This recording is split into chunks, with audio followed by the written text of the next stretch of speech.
Welcome to the Locked Room. Stories from the golden age of mystery and crime fiction. I'm Mardell, reading The Red House Mystery by A. Milne.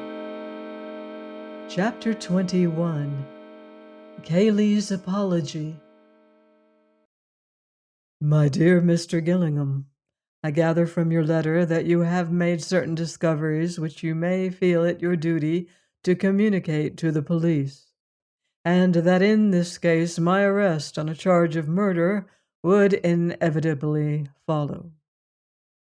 Why, in these circumstances, you should give me such ample warning of your intentions I do not understand, unless it is that you are not wholly out of sympathy with me. But whether or not you sympathize, at any rate, you will want to know, and I want you to know, the exact manner in which Ablett met his death, and the reasons which made that death necessary. If the police have to be told anything, I would rather that they, too, knew the whole story. They and even you may call it murder, but by that time I shall be out of the way. Let them call it what they like.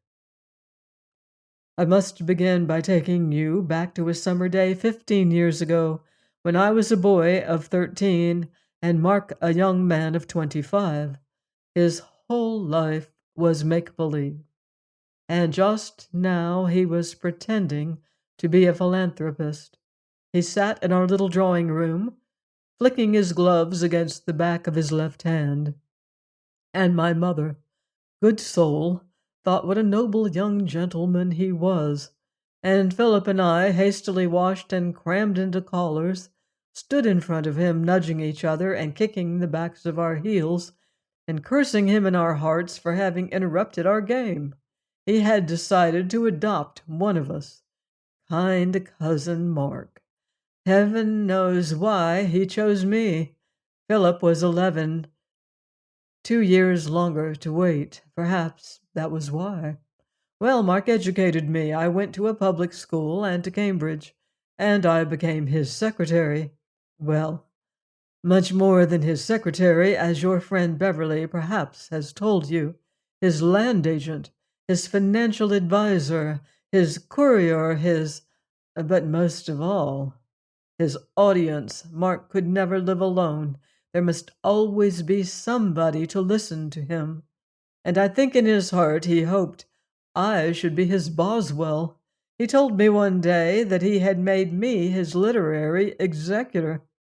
Poor devil. And he used to write me the absurdest long letters when I was away from him, letters which I read once and then tore up. The futility of the man. It was 3 years ago that Philip got into trouble. He had been hurried through a cheap grammar school and into a London office, and discovered that there was not much fun to be got in this world on £2 a week. I had a frantic letter from him one day, saying that he must have 100 at once or he would be ruined, and I went to Mark for the money. Only to borrow it, you understand. He gave me a good salary, and I could have paid it back in 3 months. But no. He saw nothing for himself in it, I suppose. No applause, no admiration. Philip's gratitude would be to me, not to him. I begged, I threatened, we argued. And while we were arguing, Philip was arrested. It killed my mother. He was always her favorite, but Mark, as usual, got his satisfaction out of it. He preened himself on his judgment of character in having chosen me and not Philip 12 years before. Later on, I apologized to Mark for the reckless things I had said to him, and he played the part of a magnanimous gentleman with his accustomed skill. But though outwardly we were as before to each other, from that day forward, though his vanity would never let him see it, I was his bitterest enemy. If that had been all, I wonder if I should have killed him. To live on terms of intimate friendship with a man whom you hate is dangerous work for your friend. And because of his belief in me as his admiring and grateful protege, and his belief in himself as my benefactor, he was now utterly in my power. I could take my time and choose my opportunity. Perhaps I should not have killed him, but I had sworn to have my revenge, and there he was, poor vain fool, at my mercy. I was in no hurry. 2 years later, I had to reconsider my position, for my revenge was being taken out of my hands. Mark began to drink. Could I have stopped him? I don't think so, but to my immense surprise, I found myself trying to. Instinct, perhaps, getting the better of reason, or did I reason it out and tell myself that if he drank himself to death, I should lose my revenge? Upon my word, I cannot tell you, but for whatever motive, I did genuinely want to stop it. Drinking is such a beastly thing, anyhow. I could not stop him, but I kept him within certain bounds so that nobody but myself knew his secret. Yes, I kept him outwardly decent, and perhaps now I was becoming like the cannibal who keeps his victim in good condition for his own ends. I used to gloat over Mark, thinking how utterly he was mine to ruin as I pleased, financially, morally, whatever way would give me most satisfaction. I had but to take my hand away from him, and he sank. But again, I was in no hurry. Then he killed himself, that futile little drunkard, eaten up with his own selfishness and vanity, offered his beastliness to the truest and purest woman on this earth. You have seen her, Mr. Gillingham, but you never knew Mark Ablett. Even if he had not been a drunkard, there was no chance for her of happiness with him. I had known him for many years, but never once had I seen him moved by any generous emotion. To have lived with that shriveled little soul would have been hell for her, and 1,000 times worse hell when he began to drink. So he had to be killed. I was the only one left to protect her, for her mother was in league with Mark to bring about her ruin. I would have shot him openly for her sake, and with what gladness! But I had no mind to sacrifice myself needlessly. He was in my power. I could persuade him to almost anything by flattery. Surely it would not be difficult to give his death the appearance of an accident. I need not take up your time by telling you of the many plans I made and rejected.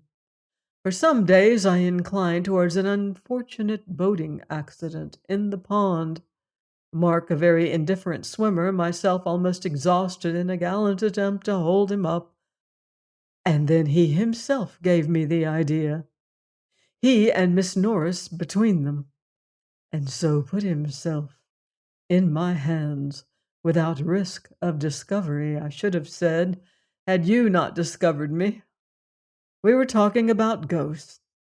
Mark had been even more vain, pompous, and absurd than usual, and I could see that Miss Norris was irritated by it.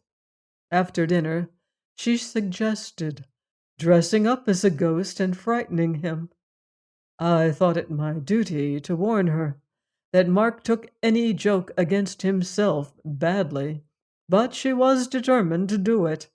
I gave way reluctantly. Reluctantly also I told her the secret of the passage. There is an underground passage from the library to the bowling green. You should exercise your ingenuity, Mr. Gillingham, in trying to discover it. Mark came upon it by accident a year ago. It was a godsend to him. He could drink there in greater secrecy, but he had to tell me about it.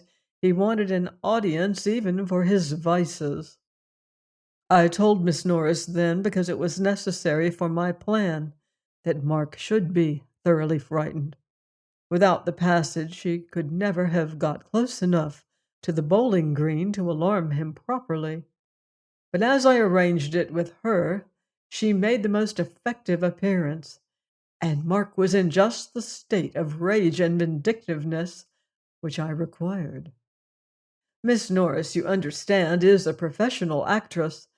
I need not say that to her I appeared to be animated by no other feeling but a boyish desire to bring off a good joke, a joke directed as much against the others as against Mark.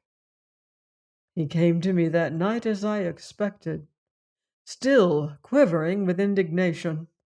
Miss Norris must never be asked to the house again. I was to make a special note of it. Never again. It was outrageous. He had not a reputation as a host to keep up. He would pack her off next morning.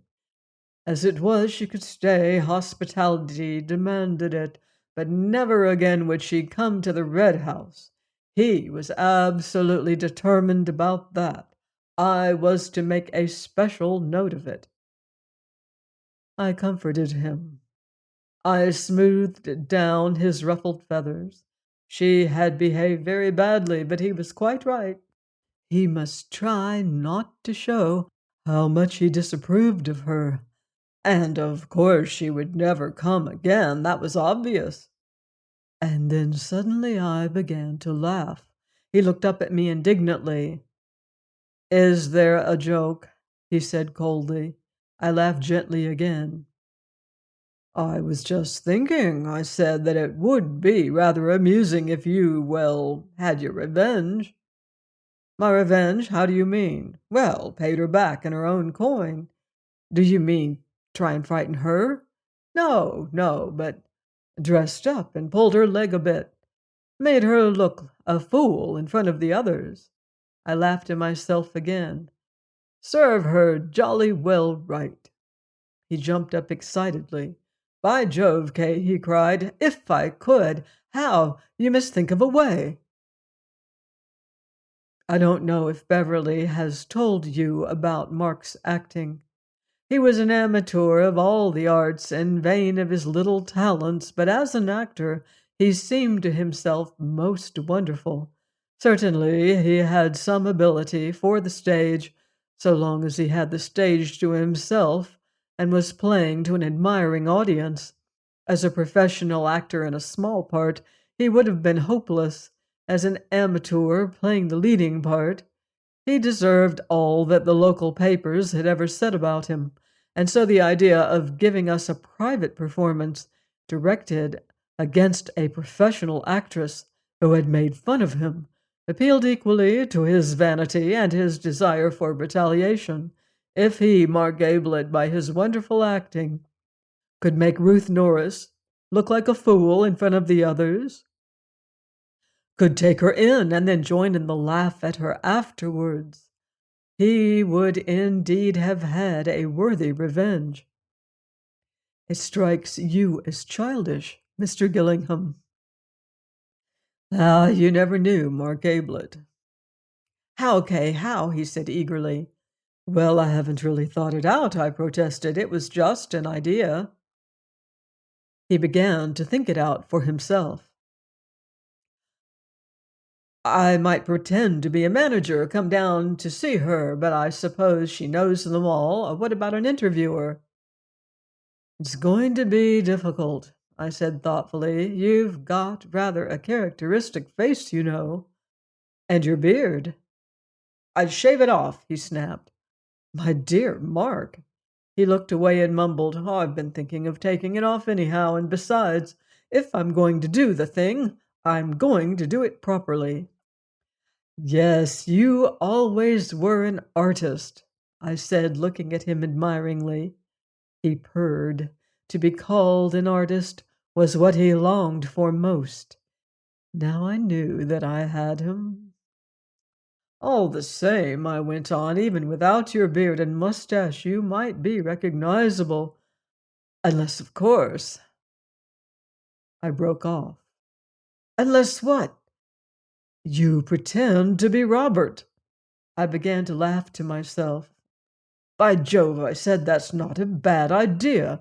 Pretend to be Robert, the wastrel brother, and make yourself objectionable to Miss Norris.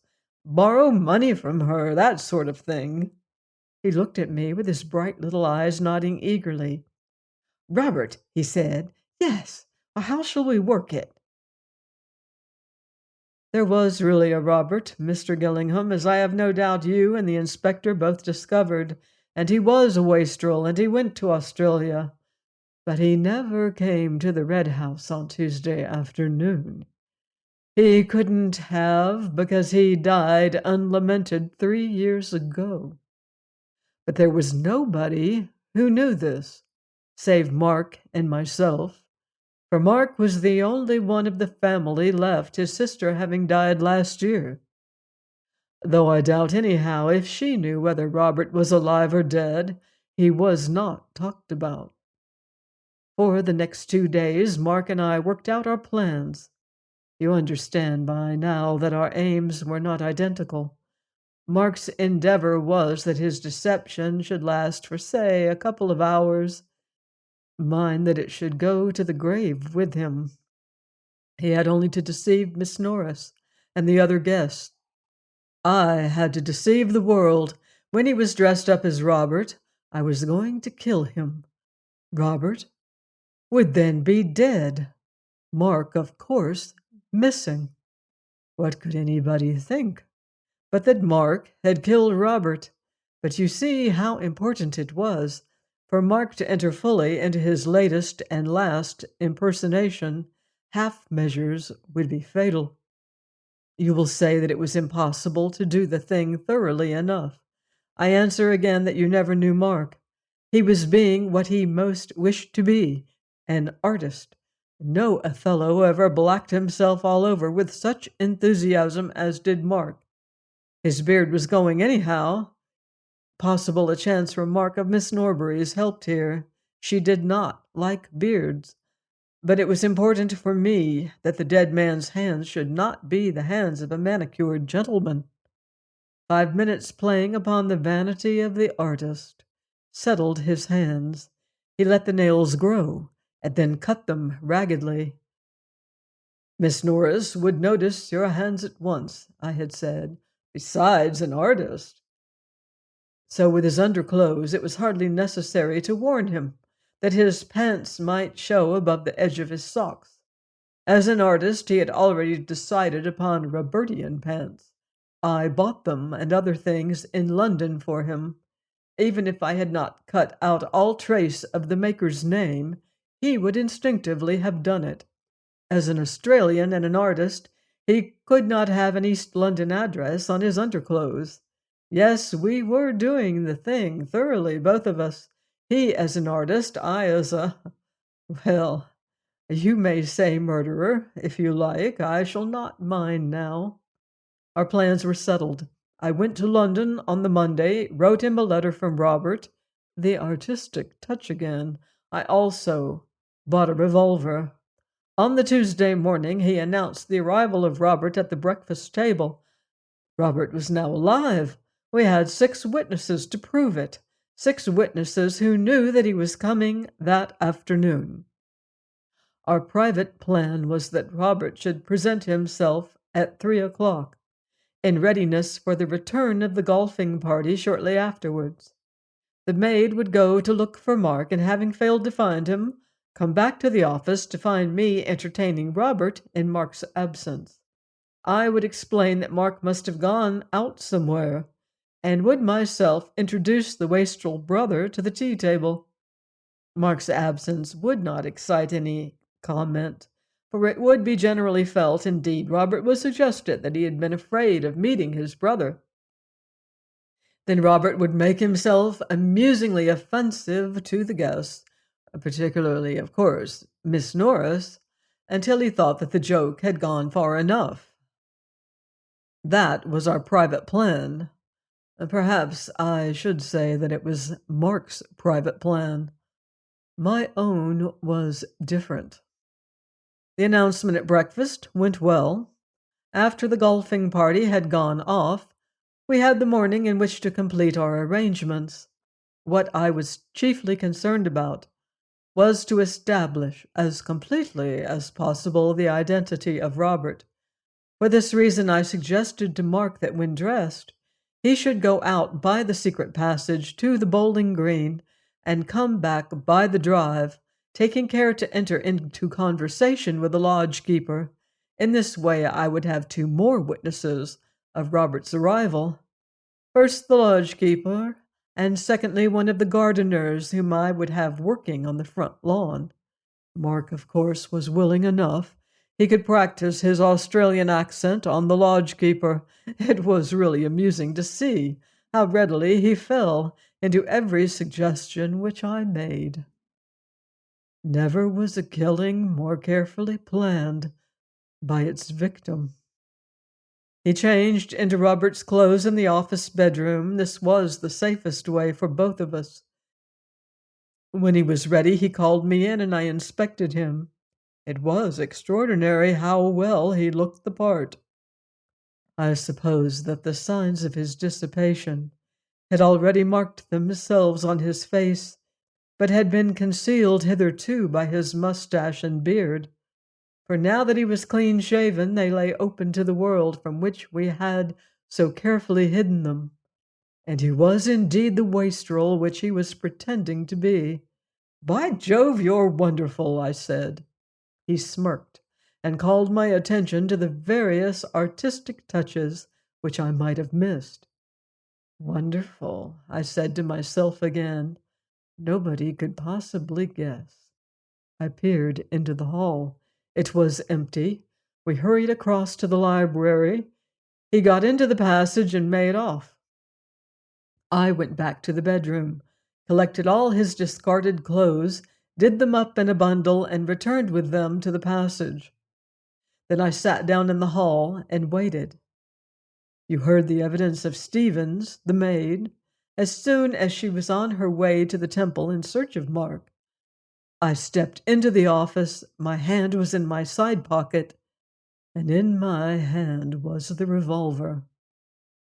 He began at once in his character of Robert, some rigmarole about working his passage over from Australia, a little private performance for my edification. Then, in his natural voice, gloating over his well-planned retaliation on Miss Norris, he burst out, "It's my turn now, you wait." It was this which Elsie heard. She had no business to be there, and she might have ruined everything, but as it turned out, it was the luckiest thing which could have happened, for it was the one piece of evidence which I wanted, evidence other than my own that Mark and Robert were in the room together. I said nothing. I was not going to take the risk of being heard to speak in that room. I just smiled at the poor little fool, took out my revolver, and shot him. Then I went back into the library and waited, just as I said in my evidence. Can you imagine, Mr. Gillingham, the shock which your sudden appearance gave me?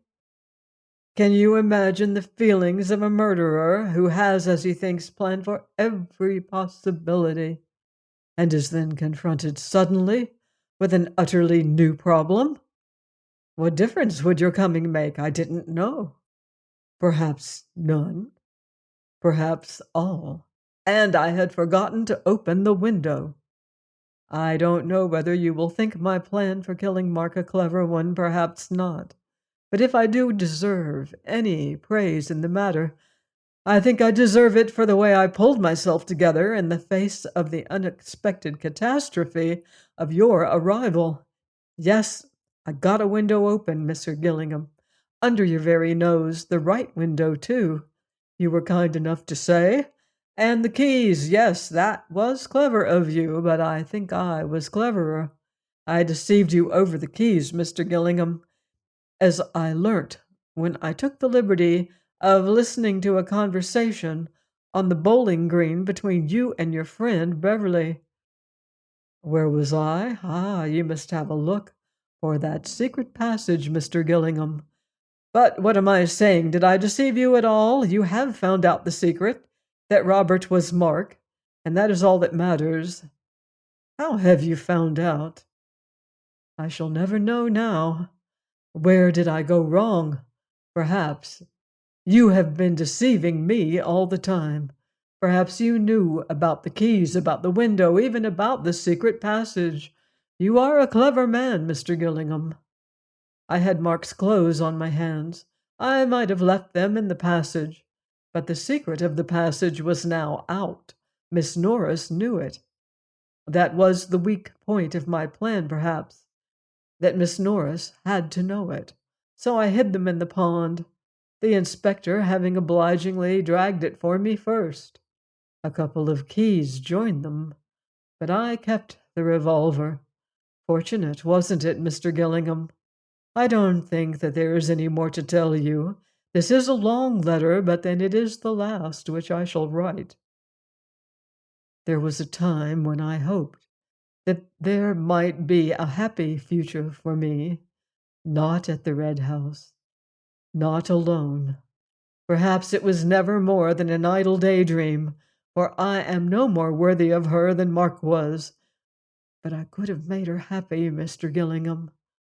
God, how I would have worked to make her happy. But now that is impossible. To offer her the hand of a murderer would be as bad as to offer her the hand of a drunkard. And Mark died for that. I saw her this morning.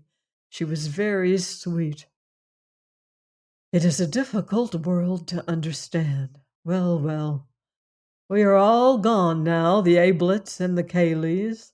I wonder what old Grandfather Cayley thinks of it all.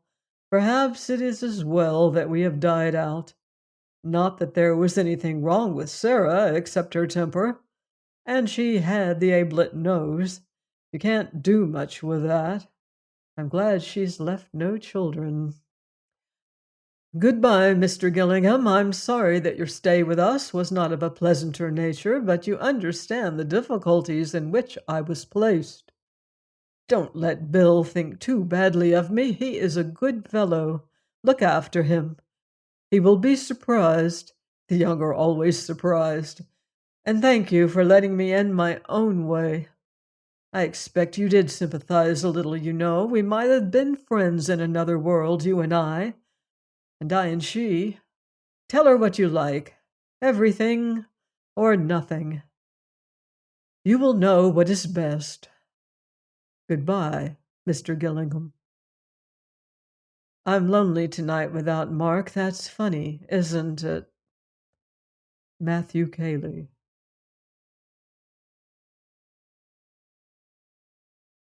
Join me next time for the conclusion of The Red House Mystery by A. Milne, here on The Locked Room. In the meantime, beware of footsteps in the dark.